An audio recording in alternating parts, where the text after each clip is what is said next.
Morning, Eden. Hope everybody had a good Pesach. Welcome everybody back. Excited to be back. Post Pesach and allergy ridden. So I apologize in advance for the tearing and my nose running, but it'll be for another little couple weeks, maybe, hopefully less. Okay, so we're on the bottom of Memchesem Beis 48b. That's 1, 2, 3, 4 lines on the bottom of the page. The colon in the middle. So the Mishnah had listed a number of things that stopped over time, indicating a gradual decline in the world as a whole and in Jewish life in particular. And one of the things that ceased, and this is a quote from the Mishnah now between the two colons, is Upasku Anshe Amana. Men of faith ceased. Faithful men, or trust, men of trust. So the Gemara explains, what are these Anshe Amana? What are these people of faith? What does that mean? So Rabbi Yitzchak says, Elu b'nei Adam, this refers to people, Shemamin b'HaKadosh Baruch Hu. They believe in God. So this is what we mean, that people don't believe in God anymore? What is this supposed to mean? What are we doing here? What does the Mishnah mean? What does Gemara mean here if people don't believe in God? So the belief indicated here, as we're about to learn, is not simply the belief in the existence of God, but the kind of belief that's so deeply entrenched and so deeply internalized that the person has complete trust. And trust is much stronger than belief. Belief is can remain abstract, not change the personal experience. Trust means a person completely relies. Right? So if I'm at the zoo and I believe the great in front of me will hold the lions off if it comes charging. And yet when the lions come charging, I get scared. Well, because how deeply do I trust in my belief? That will determine how scared I am when the lion comes charging.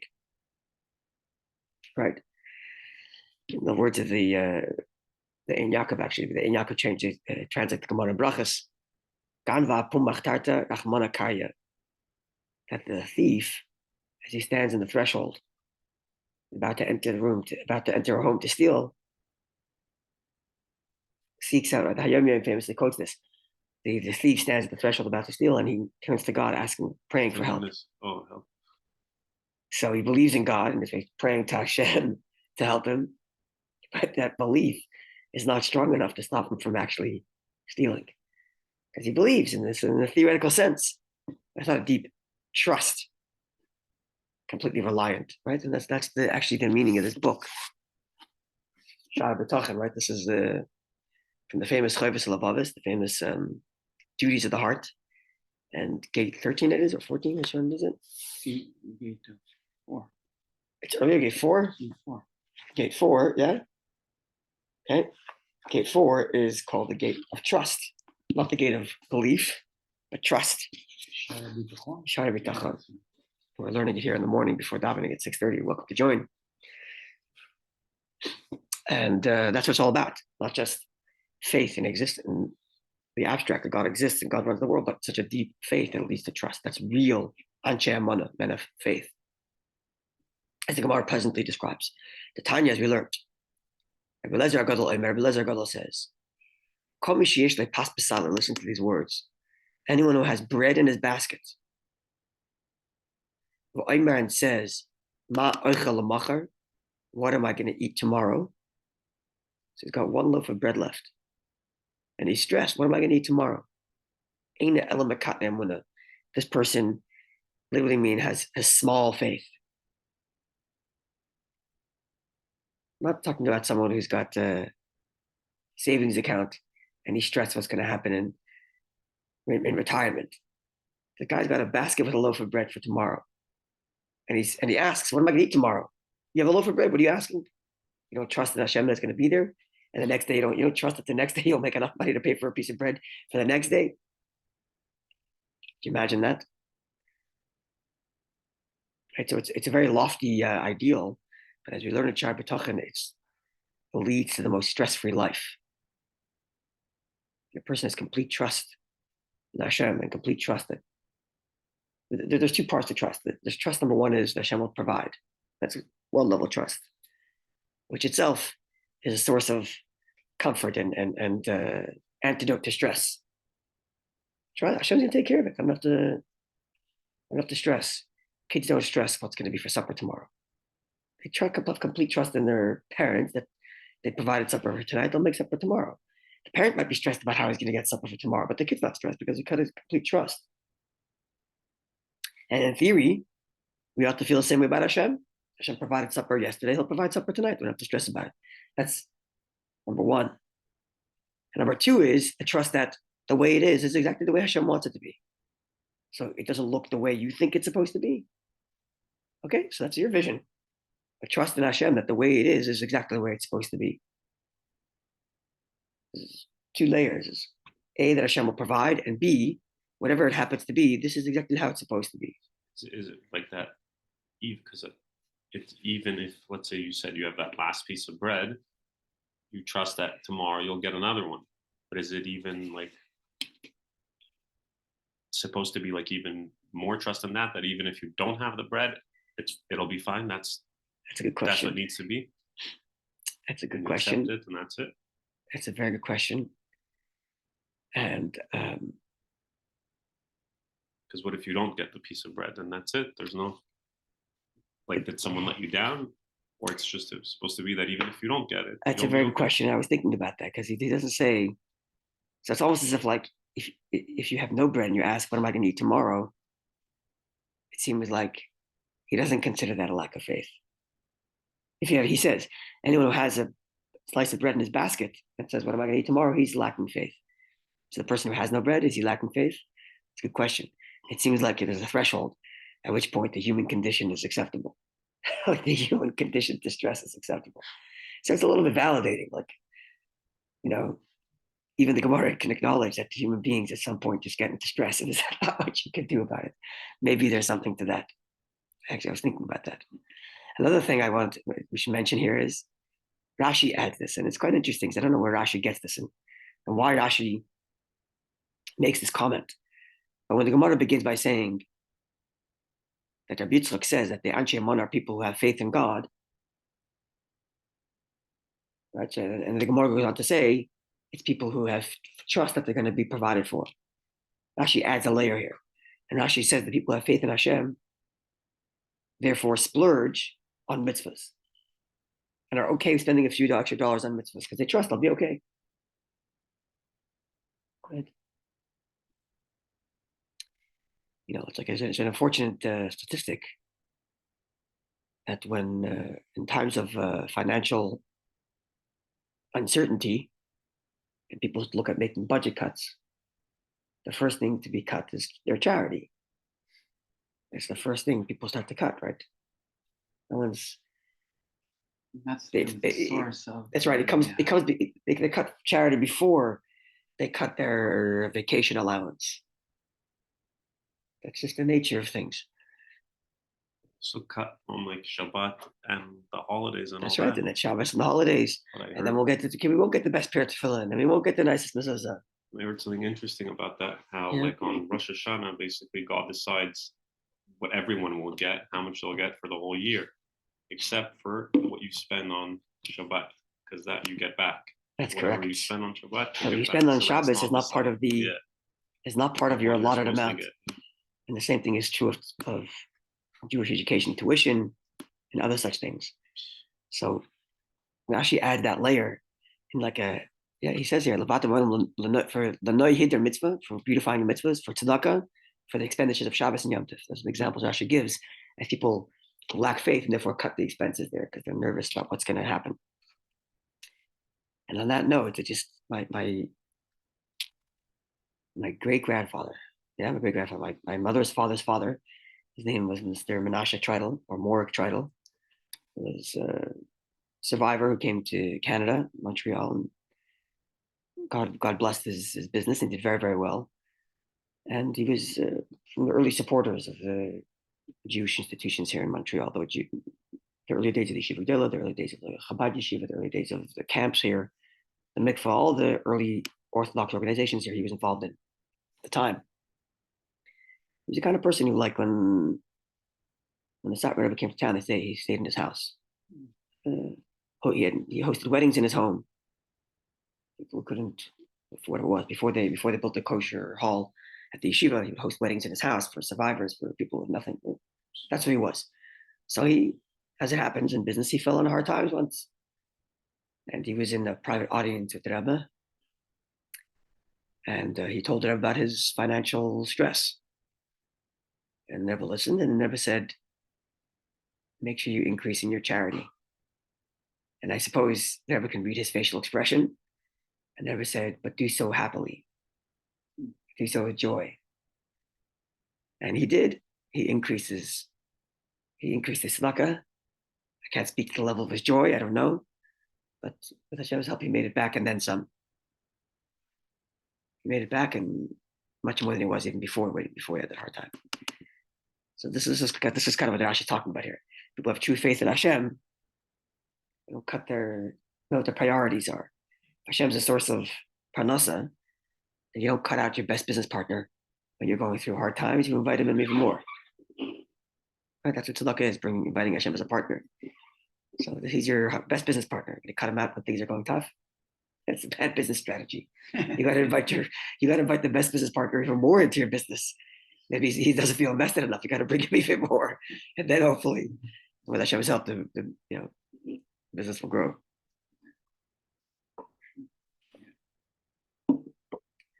It's quite a powerful thing. Obviously, easier said than done. Yeah.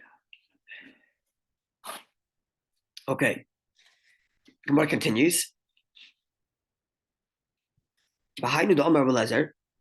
This then is also the meaning of that which Rabbi Elazar said. Elazar, what's the meaning of the verse? The verse is in Zechariah, which reads, Kimi baz, for who wasted, Le'yoim katnos, for the day of immaturity or smallness. That's the verse. Like who expended, who wasted the day in smallness. In other words, they wasted the day because they don't get their day indicating day alludes to reward. So they've wasted their reward resulting from katnas, from smallness, from immaturity. Namely,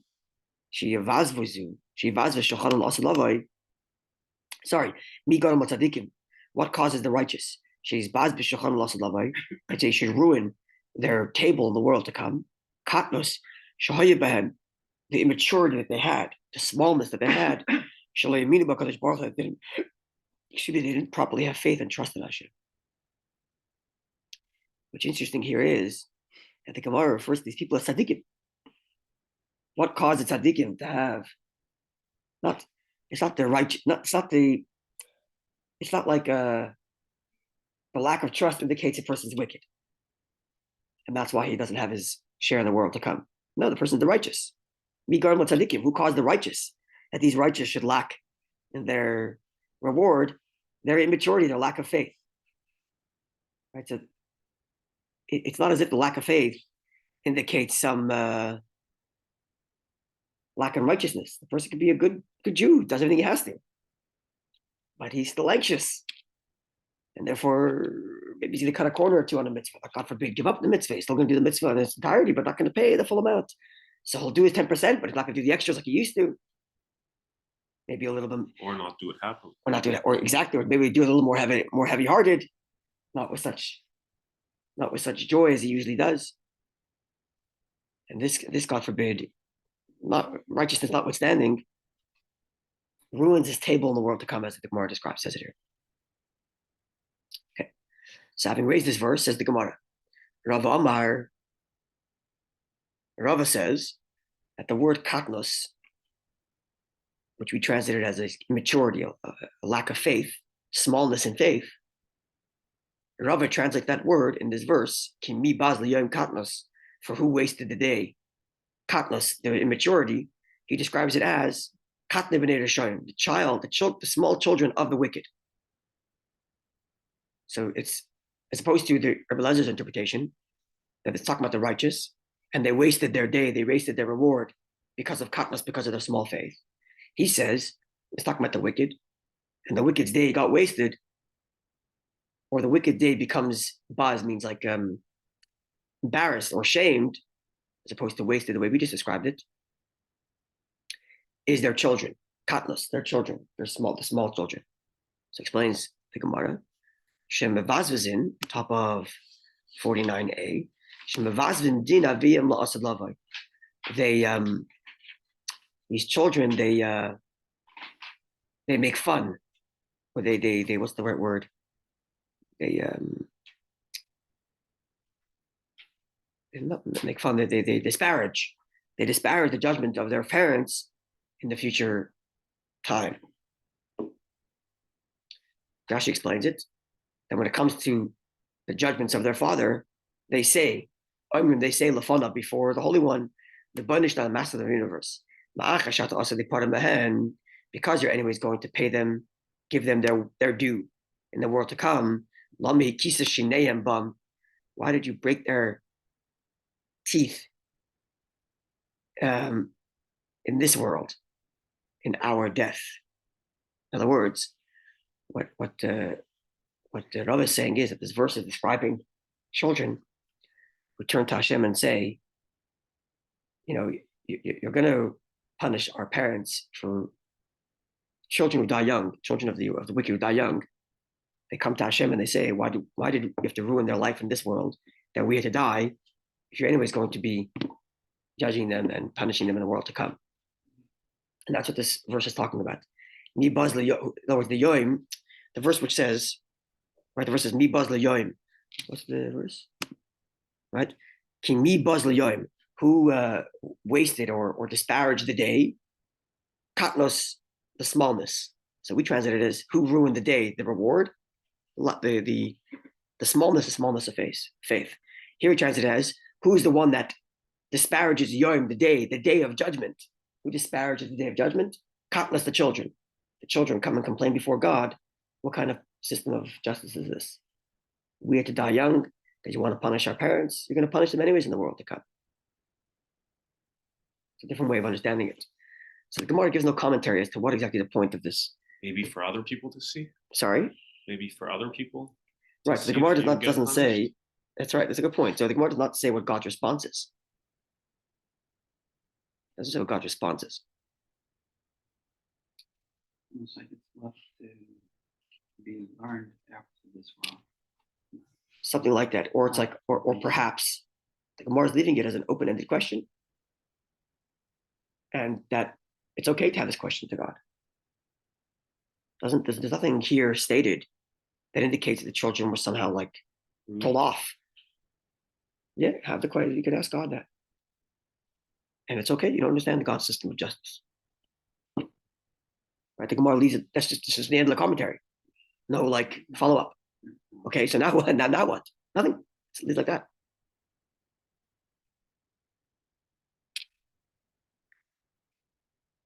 Yep. Okay, the Gemara continues. So the Gemara reads like this: on the subject of Hashem's rewarding and punishing, says the Gemara like this: Omer Rabbi Lo bar Ravachi, I think I'm pronouncing that correctly.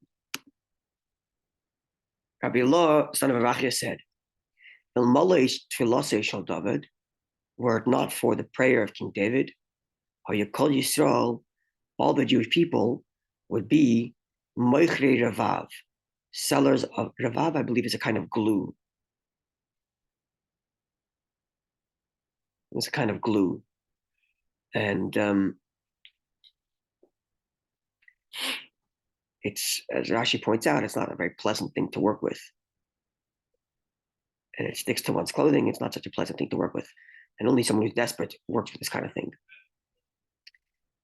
So says Rabbi Levi, if not for King David's prayer, we'd all be stuck doing that. Shenemar, as the verse reads, says a pasuk in Tehillim, Shisa Hashem Moira Lahem. Right? Hashem should send to them Moira means like to satisfy them, as Rashi explains it. You should be able to fill them up. To these poor people, you should send them wealth because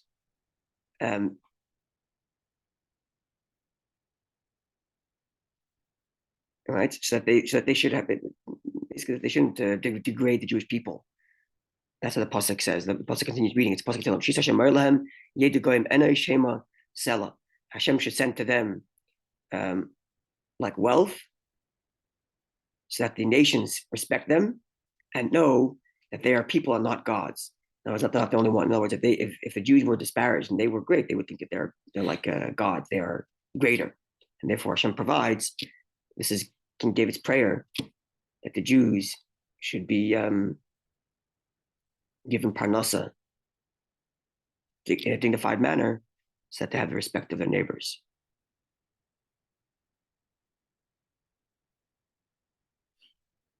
Yeah.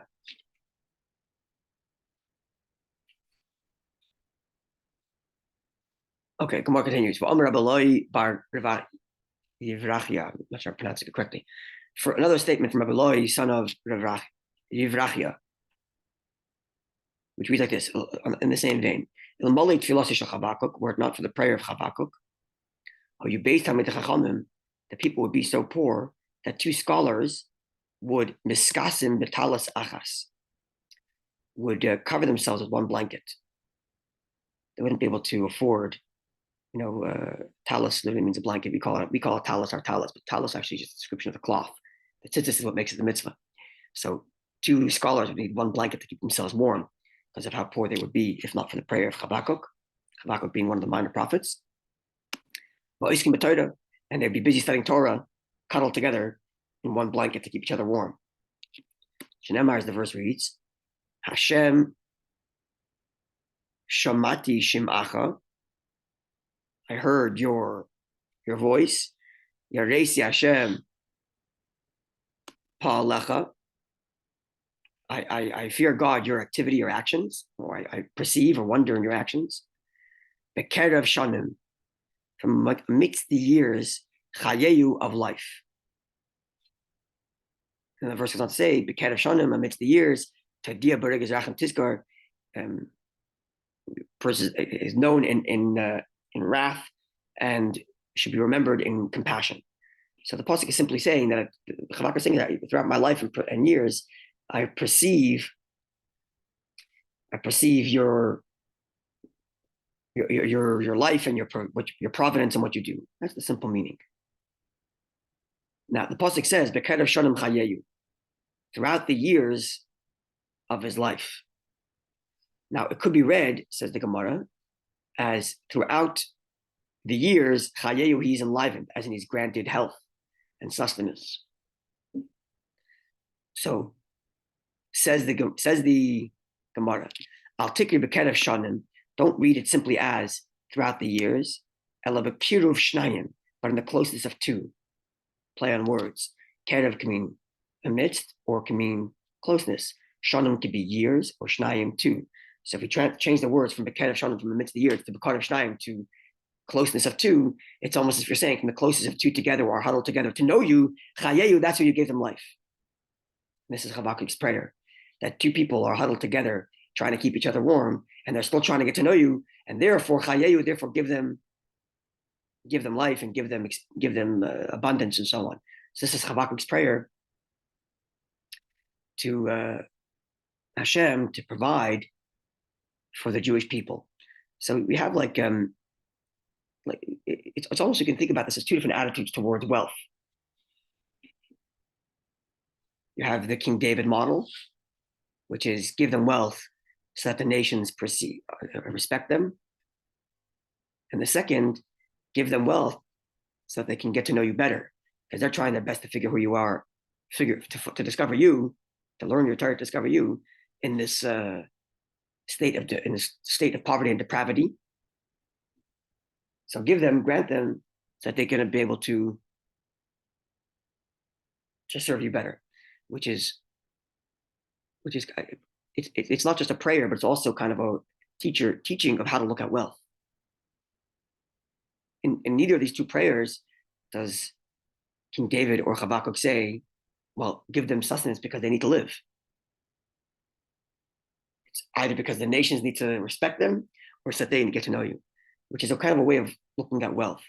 The wealth that we have is for the purpose of serving Hashem, either developing our relationship with Hashem or affecting the world around us. It's not simply for my own personal selfish gain because I need to be rich, but for the purposes of serving.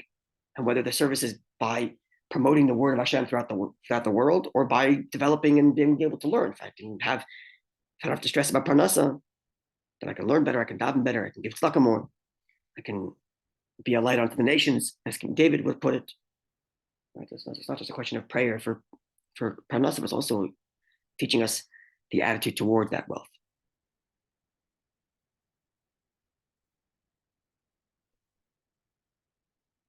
Okay, one more teaching. Right, the Gemara is now going to go through a bunch of different teachings from this same scholar, Rabbi bar Yevrachia, if I'm pronouncing that correctly. So, Rabbi bar Yevrachia, Rabbi son of Yevrachia says, Shnei Talmid Chachamim, two scholars, Hamahalchem Baderech, they're walking on the way, Ve'ein beneim divrei Torah, and there are not between them words of Torah. So they're walking down the street. They should be studying Torah. And if they're not, Ra'uyin li sarif be'esh, it would be worthy that they be consumed by fire.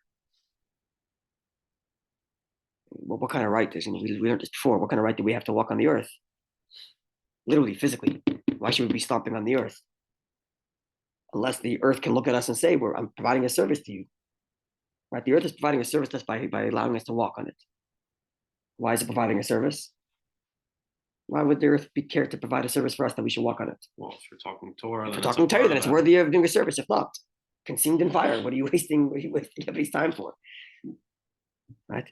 So inside the verse, as the verse reads, and they were walking. The they here is Eliyahu and his prodigal student Elisha. They're walking, and going, v'daber, and they're speaking in words of Torah. V'hinei rechav eish, and behold, there's a chariot of fire. And the chariot of fire doesn't consume them. Right? And that's where Eliyahu walks into the fire and ascends up to heaven. But they don't get consumed. The Gemara explains, Taima, the reason why they don't get consumed is because the Ika Dibur, because they're speaking in Torah. Haleka, if they were not to speak in Torah, Ra'uyin l'sarf, they should have been burnt. In other words, it's almost as if the fire is there and burning. And the question is, are you going to elevate in that fire or be consumed in that fire? So as we go through the fire of life, if you will, we're either consumed by it, consumed by the stresses, by the fire of all this anxiety, of stress, the Parnassah, or in that same stress, we're focused on what we have to do in Torah, and we're elevated in that fire. Not consumed by it, but elevated in it.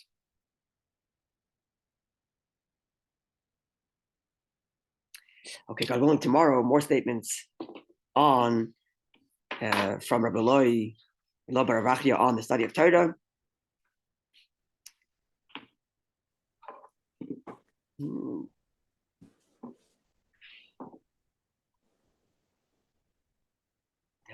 Getting down to the wire. Yeah, more. We're coming up to the last page. More subject on the study of Torah. We'll have some predictions about Mashiach's coming. Interesting things coming up. Okay, wonderful day. Good to be back. The last part, like we read right before. Yeah. This where it says about the kids asking about their parents. Yeah. Did the kids have trust, or were they also considered not? Gemara makes no comment. That's what I'm saying. It seems open-ended to me. Gemara just makes a comment. So maybe, children. Maybe that open-ended question is to show us you can have full trust, but you can still have questions. You know. That's a good point. Maybe it is. You can still ask questions. You can still ask even though you have full faith. That's a good point. Yeah. It could be That's very good. Those kids that were in Egypt that were put in the mortar Because Hashem saw in advance that the soul does not merit Right. any Right. offspring. But the Gemara doesn't make their comments. The Gemara doesn't say, well, the No, answer no. is because it doesn't say that here, right? It's already been flattened. Possible. Possible. Other areas. Possible. Wonderful day, and No, no, Bye, no, Shabbat. Shabbat everybody. you need to